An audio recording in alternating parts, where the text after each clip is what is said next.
It is our tradition to invite the graduate of the program to return and share with us their experience and insight as a guide to new graduates.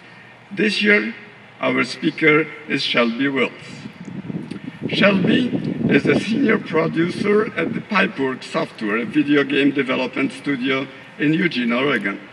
Her ship titles include Devil May Cry, HD Collection, Dancing with the Stars, Keep Dancing, worldwide #1 seller Zumba Fitness, Wheel of Fortune, Jeopardy, Night at the Museum, Battle of the Smithsonian, and Godzilla Unleashed.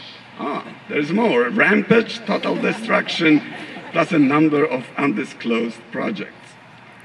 Shelby graduated from the University of Oregon's Computer and Information Science Department in 2002. She enjoys using her technical background and creativity to be involved in all aspects of the project. And as we will later give awards to people who won programming competitions, Shelby was among one of those 10 years ago. Shelby.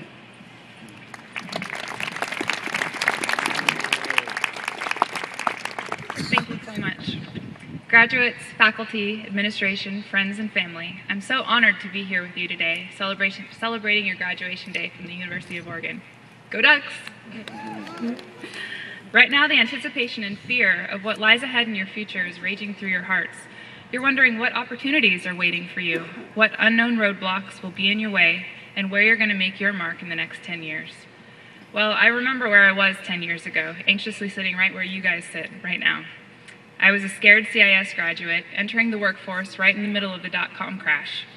When I started my degree, things were great. It seemed like there were jobs everywhere. But by the time I left, the marketplace had become a total wasteland. I had a dream of working on video games, but I had no idea what that looked like or how I was going to get there. I was on the edge of a cliff, unsure where to take my next step. Standing right on the edge of that cliff, it's easy to look around you and feel like everyone but you has it figured out. It seemed like everyone I knew had a clear sense of their strengths, skills, and identity. They were super technical programmers, or they were really artistic, or they were amazing singers. And they all seemed to know what specific job they wanted and where they were going.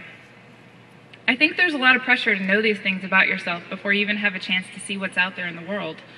I promise you, there are thousands of jobs out there that you don't even know exist yet. 1 or 10 of them might be the perfect thing for you, or for future you, after you evolve a little bit after trying a bunch of different things. You won't even know about these jobs until you apply for them or hear about them through a friend because the job was never publicly posted. Or maybe you'll create that job for yourself. That happens more than you would think. The good news is, the digital landscape where we all want to make our living has survived that dot-com bubble and has matured along the way, producing new and exciting opportunities. And while our industry is dynamic and exciting, we all know the only constant in this world is change. It's anything but stable. Being smart these days is more about making smart choices in our lives, being flexible with the ever-changing variables of the technology-based workplace, and using our intuitions as well as our intellects. I actually went through a lot of self-doubt as a CIS major here. I was a pretty good programmer, but I wasn't the most technical of all my friends. I was an okay artist, but I knew I wasn't good enough to be a professional artist. I was a grammar and a spelling nerd, but what kind of career can you make out of that? And I really only got the role of Jumbo the Singing Elephant in 3rd grade because of determination, not because of actual talent. Being pretty good at a lot of things seemed like a strength, but not being a total rock star in the one thing expected of a CIS major kind of gave me a lot of self-doubt about my direction. I was pretty sure I wanted to work on video games, but I didn't really know the difference between a programmer, artist, designer, producer, and what those roles were in the studio, how the industry worked, how to break in. I just couldn't see my way forward. It was hard to see how I was going to compete in the real world for programming jobs against all my insanely amazing programmer friends. I'd heard the rumors about programming questions asked at Microsoft and Google interviews, and I knew those types of challenges would not be where I showed my best self. Being a jack of all trades rather than excelling in one area started to feel more like a weakness and not something that people valued. What I didn't realize is that there's a whole spectrum of jobs out there that don't fit into these neatly into these career boxes, and no one was talking about them, at least not where I heard. There are all kinds of hybrid jobs: technical managers, designers who know enough programming to script, gameplay programmers who have enough design sense to turn a paper design into something that's actually fun in a game. There are graphics engineers who need an artistic eye to where they can break down what makes a game look pretty without having to have an artist tell them what to do all the time. There are IP lawyers, game reviewers, QA engineers, software PR and marketing, game economists, and more. So if you take your base skill and add some cross-disciplinary skills, you automatically become more valuable. You want to be the programmer who has a good sense of design, or a producer who's technical enough to discuss and understand the choices the team is making, and then make schedule, priority, and client decisions based on that. As it turns out, the job I have now is completely different than the job I was hired for 7 years ago. I started at Pipeworks as a game programmer and level designer on Rampage Total Destruction. I constructed 3D worlds based on paper designs given to me by a designer, and I got to do things like script how the little army squad moved around, how they were grabbed by the monster and eaten. I loved it.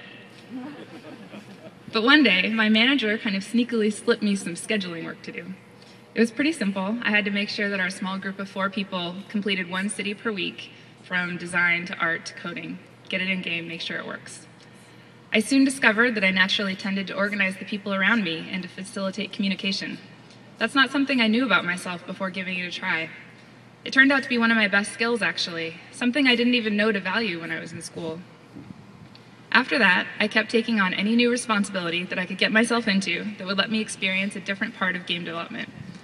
Client management, recruiting, HR, doing PR for our games in studio finance, figuring out new ways to track tasks, and writing game pitches. Obviously, none of these directly come out of CIS. I didn't know I'd even be interested in them. I had felt limited in how far I could go as a programmer because I knew I wasn't technical to become, say, studio technical director. But it turned out that these other scary things, like running meetings, doing art reviews, and being financially responsible for a project team, ended up being the most rewarding for me and were areas where I could grow. As it turns out, my cross-disciplinary skills made me stronger. In the games industry, we call that turning a bug into a feature. Most recently, I've been learning as much as I possibly can about how to successfully monetize social and mobile games. The shift away from consoles, our traditional business, is actually really scary, and the entire industry is changing and scrambling to figure out how to survive in this new world. 5 years ago, I had no idea I would be interested in this stuff. But digging into this new territory, where no one knows all the answers, is actually giving me the opportunity to help shape our business, go to conferences, meet new people, try new things, fail, and learn from them. So although I have this pretty generic title of senior producer, my actual position in the company and what I do day to day is made up of the opportunities I chose to take on and own over time.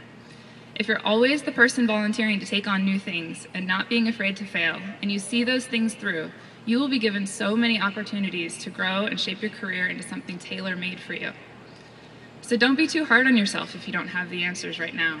Personally, I really think it's better if you don't. Stay open to grabbing the interesting, scary, and new opportunities in front of you. This is the best way to find your own unexpected, personalized path in life. I also hope it's clear that it's important to start somewhere, and to start right now. Doing nothing while waiting around for the perfect thing is a waste of your time and your life. A good plan today is better than a perfect plan tomorrow.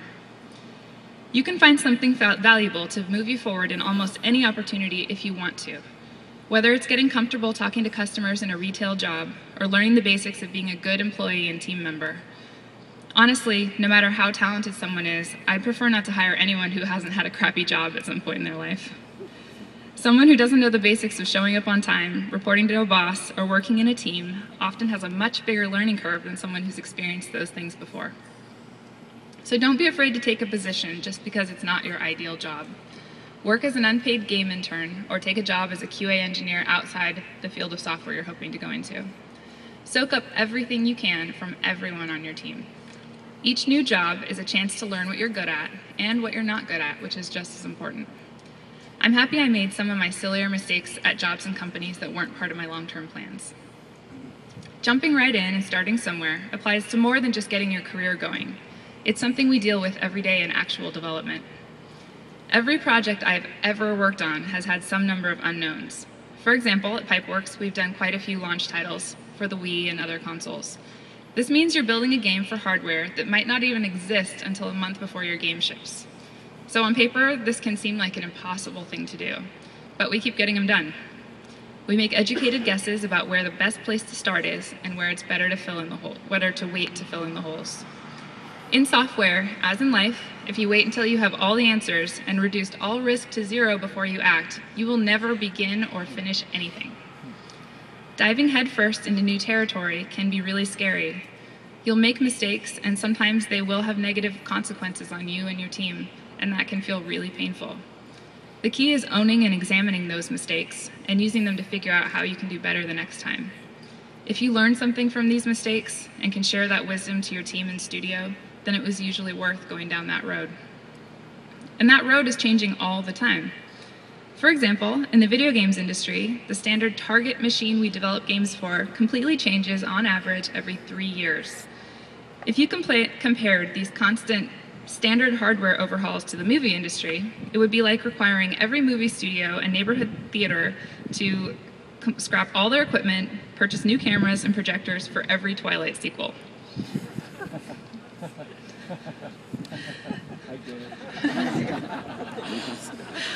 Just for the record, the 24 frame per second standard for motion pictures has not changed since the mid-1920s, so buckle up, you're in for a wild ride. Going through this process over and over, the familiar advice to do what scares you and try new things has become concretely true for me. Every time you take a risk and try something new and realize for yourself that failures won't kill you, but in fact may help you, you move closer to losing that fear of the unknown. You might even be converted from a risk-averse person like me who likes to plan everything to someone who's addicted to the good things that come from blazing a trail into the unknown. Because that's really where you grow the most, and maybe that uncharted trail is where you'll find your best self. So as graduates of CIS, your goal is to push the boundaries of common misconceptions, to find new ways to solve problems, to see things from new angles and from your user's point of view, constantly iterate and make mistakes. And you will have setbacks. You're going to have times when you feel the challenge is just too insurmountable to overcome. That happens to me about every week. But my advice to you is this: don't give up. If it helps, think of these challenges as, say, beating a level in a video game. Learn the rules, understand how the game is played, and be persistent. And make no mistake, you are the generation of graduates who are next in line to change the world.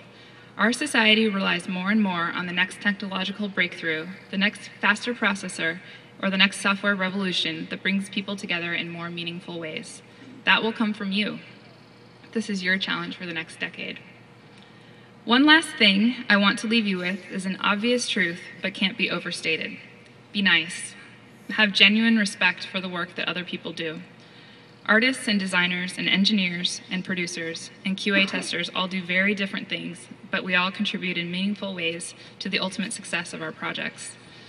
Great team leaders do their best work in a collaborative way that is inclusive of other team members' ideas and work. No matter how talented you are, don't let your ego get in your way and prevent you from hearing or valuing others. Don't be difficult. Work well with others, work hard, and constantly strive to improve yourself and your game, and you'll earn the freedom to stretch and grow and make mistakes. Project teams can shift and reform every few months, and studios open and close every week. You will cross paths with your favorite and least favorite people again. Don't burn bridges, and in the wise words of Pipeworks Tech Director Dan White, never punch anybody. Thank you, and congratulations.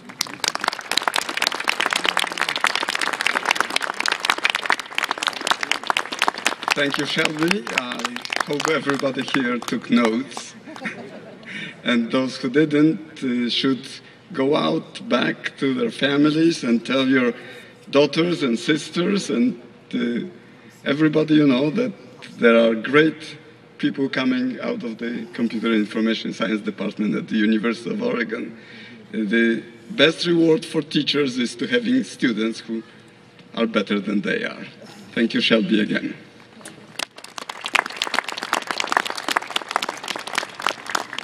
So now I would